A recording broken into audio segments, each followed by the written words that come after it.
Yeah, I get you. So, champion, welcome to the space, my friend. There is also another dimension today when people talk about another coup in Zimbabwe. Is it desirable or is it inevitable? You see, champion, many people are talking about the state of the opposition in Zimbabwe. People are even questioning where is Advocate Nelson Chamisa. Other people are questioning, do you think that Douglas Monzora really represents the opposition? By the way, I was reading a report, was it yesterday or today, where they say that Douglas Monzora at the High Court, they've actually declared him not to be the legitimate president of the MDC. So apparently, there's supposed to be, another election in the MDC, and Douglas Monzora is no longer the legitimate leader of the MDC. So there's a seesaw that we have seen, a seesaw in the opposition. So the opposition today, champion, you see in your submission, I want you to think about this. The opposition looks like it is completely dead. I mean, it looks like the current president, Edi Mnangagwa, like it or not, has dealt a major blow to the opposition because it is nowhere to be found, even as people are discussing these issues of 2030, Blessed Gaza, and things like that. Do you think that another coup, which obviously, champion, will usher in another ZANU PF government? Do you think it is desirable? Do you think it is inevitable, even? What's your take on that? Please go ahead. Okay, thank you, Olu. Good evening. Good evening, everyone. And what I would say is that before I can go to the question that you asked about, I think it's about new ZANU-PF government comes in and so forth. In terms of a coup, what we should look at is we should look at the state of how we are going to posture or present ourselves to the international community and to the outside world. So if it becomes a ZANU-PF, a continuation or perpetuation of ZANU-PF, the problem will be it may not have we go back to the same songs, sanctions, whatsoever, which are things that may incapacitate, but actually we know that it's not about, it may not be about sanctions. What should be the issue is the capacity to serve, especially if the new government comes in. Let me say, whether it is inevitable or not inevitable, I think if the coup comes, it should come in whatsoever, because I don't have any way to stop it, in the sense that I think you can see that within the ZANU-PF political party, there are some people who are aggrieved, and there are some people who are not satisfied with the direction of which ZANU-PF is approaching. So it is one of those seeds that is making everything to be whether inevitable or not inevitable. But what we should have look at is to say, ZANU-PF is a political party. Does it still have got the capacity to deliver, knowing that its history, it's littered with a lot of disgruntlement, a lot of even displeasures that are being expressed in each and every corner. So it is something that we as the people, we need to look at. Then going on to the issue about opposition, remember, Simbare weruri mumvura, right? What do I mean by this?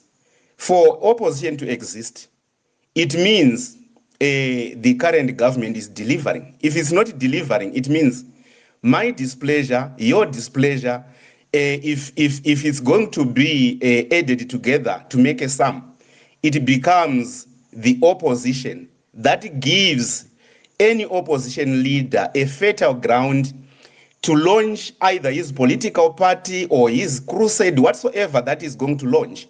It is being launched as a result of a non-delivery that comes from the ruling party that may be there. So when it comes to issues about delivering, I think we have been in this situation for quite so long. I think we had six currencies that we tried to launch, and none of those six currencies survived. So it is one of the pointing factors that can give you the direction to say, look, right now you hear about our government talking about 6% growth, and you would ask yourself, this just a generous and honest question to say, okay, what are those variables that you are adding up for us to come up with a 6% growth in terms of GDP? So I think if our government is serious enough and honest enough, it should be in a position of reflecting the true production that is being produced by our economy before inflating it to this figure of 6%. Because I don't think I can give you an example to say, okay, look, China in 2024, 2025, 2023, it had a growth rate of 5%. India, I think it had a growth of between 6 to 7%. And those are the emerging markets that are performing better in terms of economics or in terms of economic growth. When you go to South Africa, Champion. yeah, Yeah, you see what many people question when it comes to those who hold opposing views to ZANU PF. What many people question is that we now have Doink, using Flora Ramai's words, Doink, that is what is his name again, the mayor of Harare. We now have a mayor in Harare who is coming from a history of the opposition. We have him and his councillors. We have people such as Honorable Charlton Wende. Charlton Wende is an opposition parliamentarian. He's sitting in Parliament of Zimbabwe, and we have Welshman Ngube. Well, let me talk about those that are having the opportunity to change things. I'm talking here about those who are in charge of the city of Harare, those who are in charge of the city of Lawayo.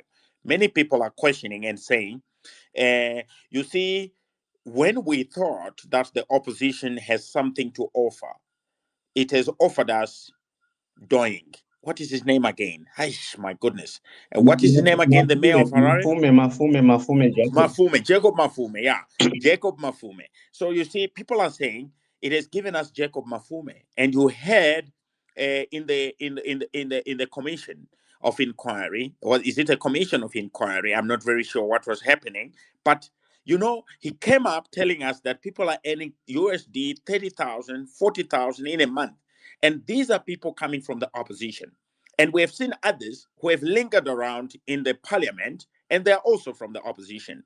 And, the debate is, can the opposition offer something better?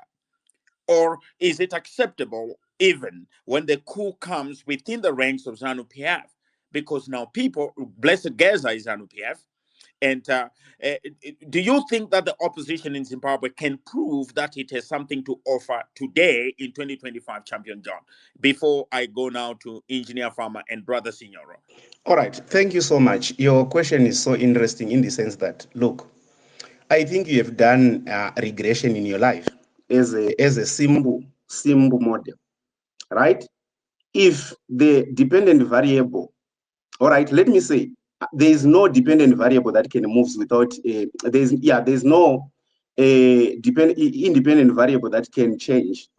There's no dependent variable that can change without an independent variable. All right, for x to move, for y to move, x has to move first, right? So by the end of the day, let's look to say the same government that is presiding over anything, does it gives the opposition the opportunity to perform, right? Because we were littered, or we were even whispered this. Yeah, Mr. Mnangagwa whispered this message to everyone. We are the police. We are everything that you think of.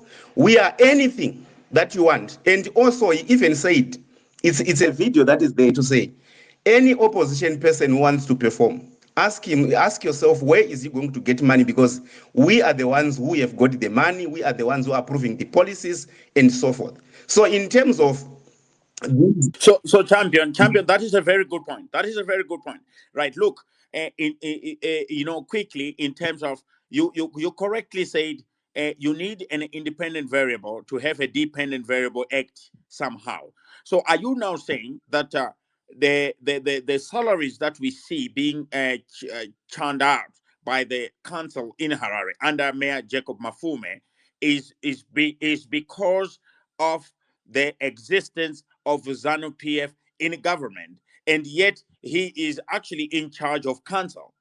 Are you then saying that them paying each other high salaries and taking, taking land and houses and all that, inappropriately, and this is the opposition, by the way, which is in the council.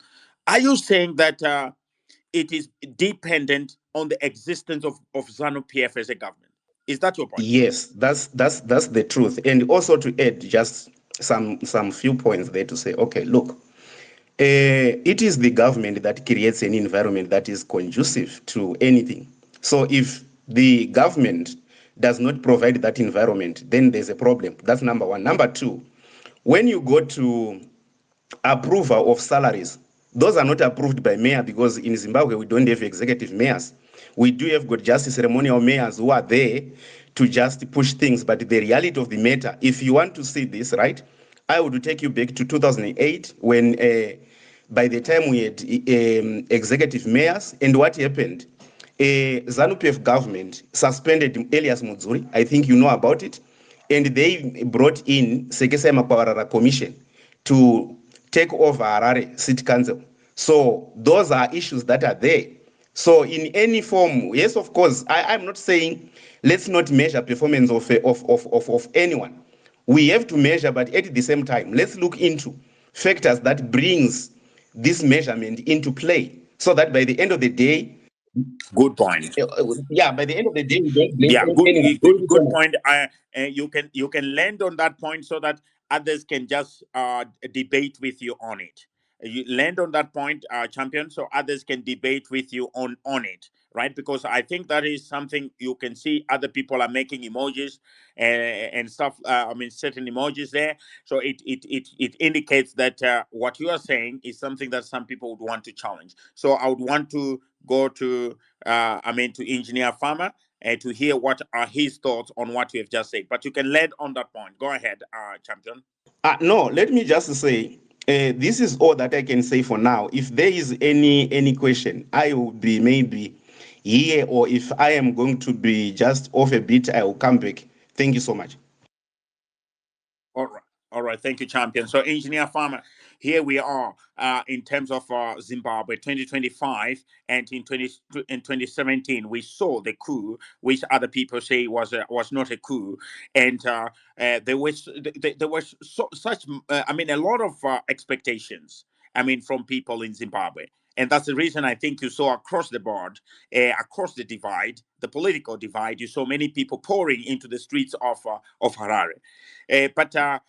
People are dejected in 2025. They honestly feel that President Mnangagwa has not delivered even at the very basic minimum. I think you heard the statement from, Comrade Blessed Geza. He stated so many things. Among others, Engineer Farmer, is the fact that the Honorable Amai Mnangagwa is being given 60 million to play pada and fry mopane worms in a country where 60 million is enough to run all the hospitals in our country, the central hospitals, all the 6 central hospitals efficiently for an entire year.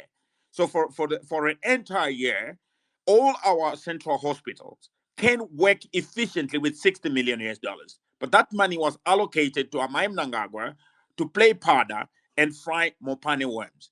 Uh, do you think that another coup in Zimbabwe on the basis of the failure of the 2017 coup, to deliver what the people expected, is desirable or inevitable? What is your take on that?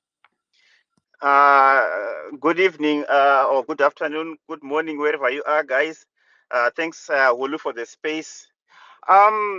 Just to jump in straight to your question, Wulu, I don't think there will be a coup in Zimbabwe in 2025 or going forward. There is no need for a coup. The ZANU-PF has just won the elections in 2020. 2020, is it 2024? and it's moving forward with its mandate. 2023. Okay, 2023. 2023. Just to correct, it's a recorded space. Okay, 2023. Go ahead. Oh yeah, you're doing well. Others don't correct, and thanks Willie for that. In 2023, I meant, and ZANU-PF is moving ahead with its mandate to deliver on services and deliver on the politics that it's expected to do. But the reason why there's not going to be a coup in Zimbabwe, in my opinion, is that I don't think there's an appetite for forced change of government within the brokers in the region. I don't think SADC will accept a coup to happen in Zimbabwe. Many people don't know that for a coup to happen in a country, the power brokers, and these are usually not within Zimbabwe, should be aligned. Uh, I don't think China would want to see the back of President Idi Mnangagwa. What if, with the massive investments that are happening of late, I am Kuma champion was saying that uh, our GDP growth rate is very low. Uh, and he was comparing it with China, South Africa, etc., etc. And he's saying it can't be 6%. You have to compare that with our peers. We are coming from a low base. So a few investments in a country coming from a low base will result in high economic growth. Look at Uganda. Engineer Farmer, you have just mixed two things, eh? Yeah, You have just mixed two things there because I want our audience to follow. Usually I want our audience to follow an argument. Then we move to the other argument okay. because you were talking earlier about the issue of power brokers Yeah, and suggesting that there can never be a coup in 2025 or beyond in Zimbabwe on the basis that it will fail to garner support in the region and with China and all that. yeah, Are you saying categorically to Zimbabweans and to Africans and people of the world listening to us now yeah. that the conditions in 2025 under our government are better? And this, of course, is a question that one of my followers has said. I need to ask Leonard Cornet because the follower has just joined the space. So when Leonard Cornet comes, are you saying that the conditions in 2025 are better than the conditions of 2017? Yeah, in, Categorically, what are you saying? Because a coup did happen in 2017. So go ahead. yeah, I'm actually, I personally, I don't agree. Remember, you call it a coup that was not a coup. In my perspective, I'm of the opinion that there was never a coup in 2017. It was a recall led by parliament and sort of serious conditions of the army being in the streets. To say it was a coup, well, people say it was a coup, which was not a coup. So from my perspective, it was not a coup.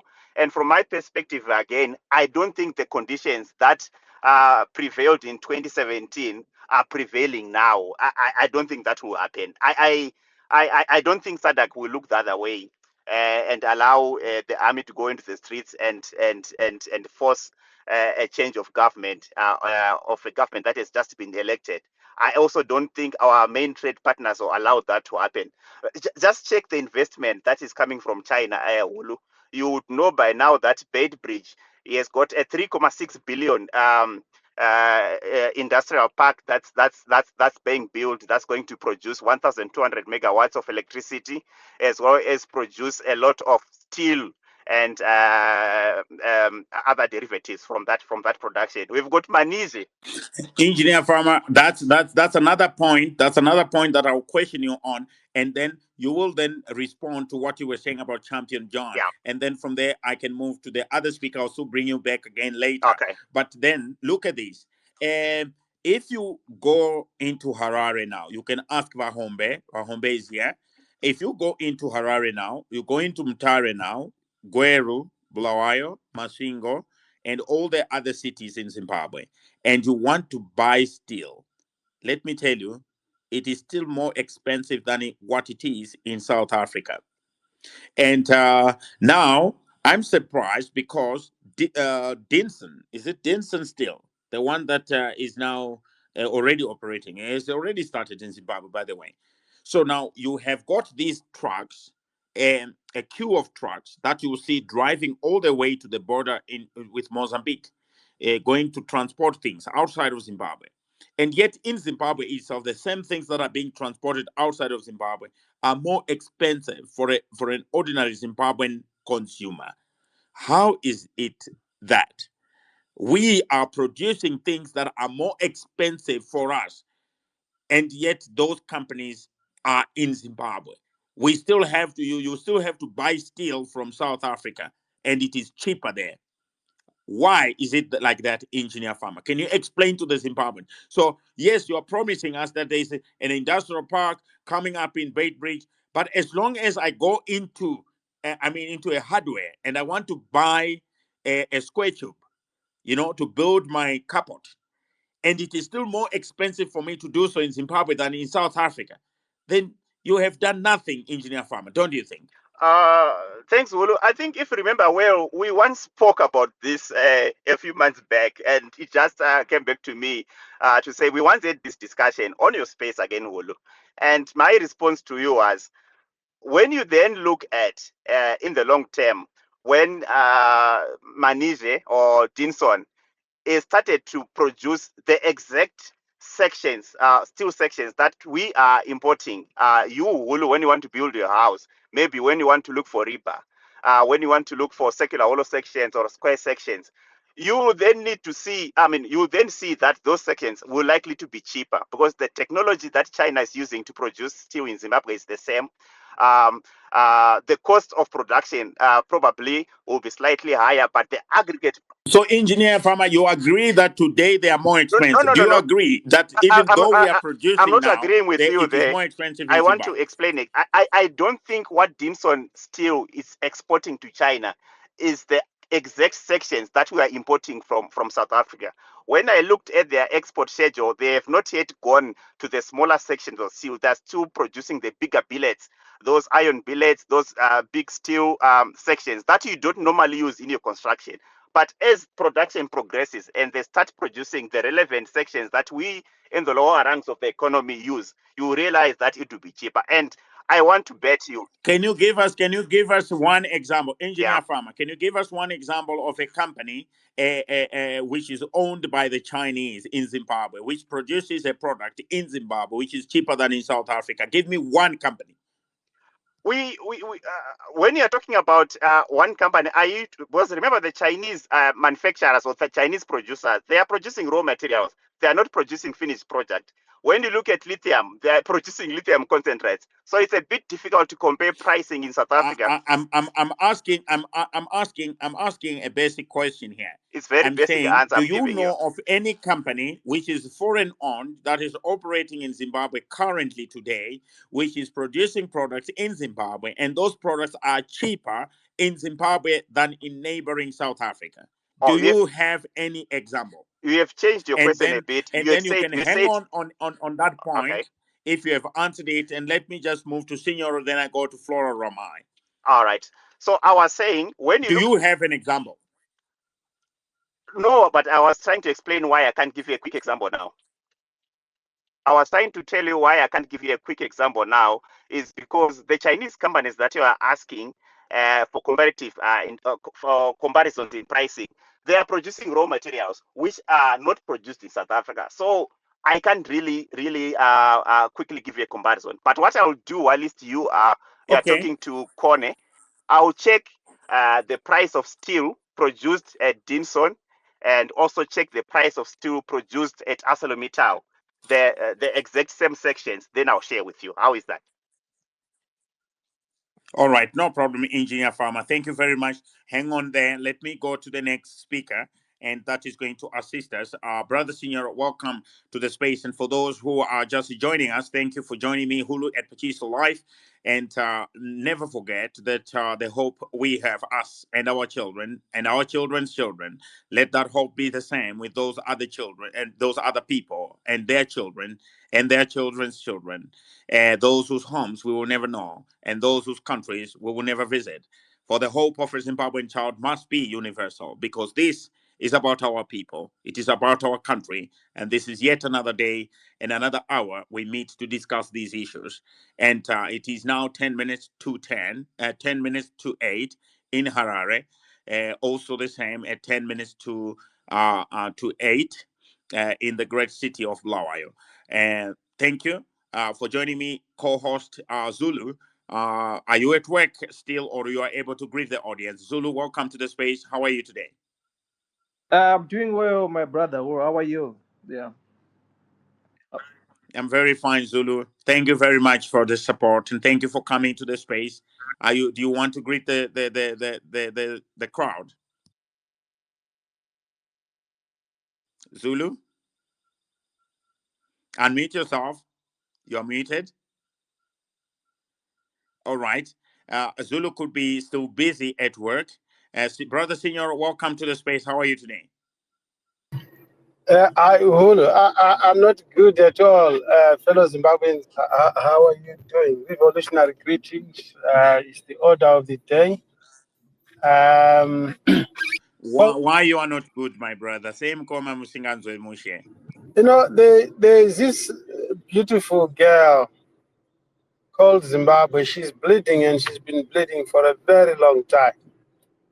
And she needs help. She wants to feed her children. Her children are scattered all over the world. So yeah, I'm not happy at all. So yeah, here's the thing. By the way, let me just, in chronological order, I want to respond. First of all, I'm a friend of the elderly people. And when I say elderly people, it's a very big institution, including all veterans. I respect Bageza, I respect even Wamnangagwa, I respect him for one or two things. That speaks to, he's one of us. He could be Tanowako, Bamlin Wako, but even Nelson Chamisa said, Mukaona ndakufamba nemukoma wangu. Kwenye hakuna here izvozvo. We are family, but we don't have to give tolerance to any ills, any bad behavior by any member of the family. Now, if you are to conduct a competition here, I would fill a basket with things that I've said tons and tons and tons and tons. But guess what? It's not about that. I think I'm the loudest, to say, and this is not a Geza revolution. And it's not so much to pinch each other, to use what I said, what you said, as a weapon of mass destruction. We should remember one thing: the revolution does not speak to individuals. It speaks to Zimbabwe. Dead bodies, they don't fight any battles. If others have been affected by the slow motion, Yavageza, Terra mashoko asinyoro, usavhima wakabata mhiripiri, wakaruma mhiripiri. I've been saying this for years. I mean, look, guys, revolution is not a one-man band, it's not a one-day event. Vageza, vachembera madhara, apera basa, kana mazine kuruma nyama havachisina. Yeah, so I said positive words, so don't make your thinking.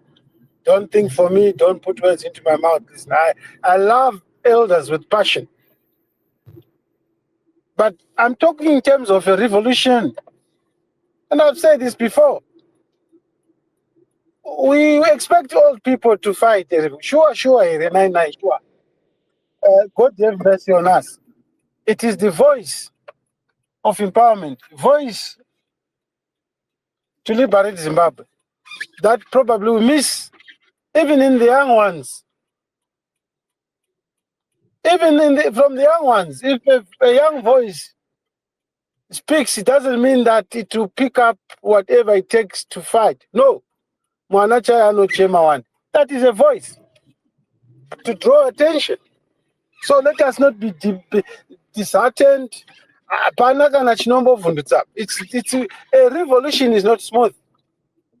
So I'm trying to divert attention from the pale faces, sad faces. Once again, one more 2-3 times. Vanga vabata south. You don't do that. You do not do that. You know what to Hulu? Fanga kuti tumbowana mwana anotisa orientation, military orientation, revolution orientation. So tombonzwisisa zvinhu izvi. We want to fight for a better Zimbabwe, for a better future. I personally don't want to fight to get a stake. That one we should commit before we even talk too much. We don't have a barometer, but to check those who are. But so that when such things happen, when a body is dead, when a body is dilapidated, when a body is derailed or defected, the difference is the same. But the struggle continues. Tingatauri zvimwe zvinhu hulu tingatonyeperana panapa tinganyeperana. They are so Zimbabwean situation is complicated. There are too many dimensions.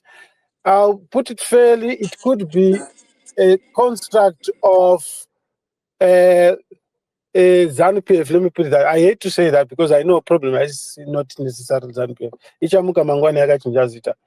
It could be a construct of a few individuals, right? If you don't write a story about you, Wolo, Signor writes a story about you, it would be difficult to retract. What am I saying? It could have been a project to hedge against any possible, tajamuka or any possible revolution. I mean, I don't have to sugarcoat. I don't know, but it could be anything. Because if you look at the way Chiwenga is behaving, who doesn't want credit? He's silent because the moment Chiwenga raises his voice, treason, yatorowa. But kungotaura chete kuti tingonzwisisa kuti madimensions acho we can follow this one, that one. The difference is the same, comrades. We've got to pick up our shoes, everything. Women have spoken. I said it yesterday. We have challenged men. So we should be saying, celebrating, Murume, one of us, Baba Futi, Muru Sununguko, you've covered that gap. So Chasara and Sekuti Tichitas no, whether we first attempt to arrange a delegation, go and talk to the system. No. So I'm looking at this finally. You've captured the opposition leaders. Where do you want us to go? Now you have captured the soil, everything. You want to create a monarch. I mean, guys, we need to have family meeting. We need to fight. Fighting can be fight. All right, Signora. Yeah. All right. Thank you. I don't have to sugarcoat. Madara. I'm saying it in a good way. As I learned. The struggle continues and victory certainly guaranteed. Thank you, brother Signora.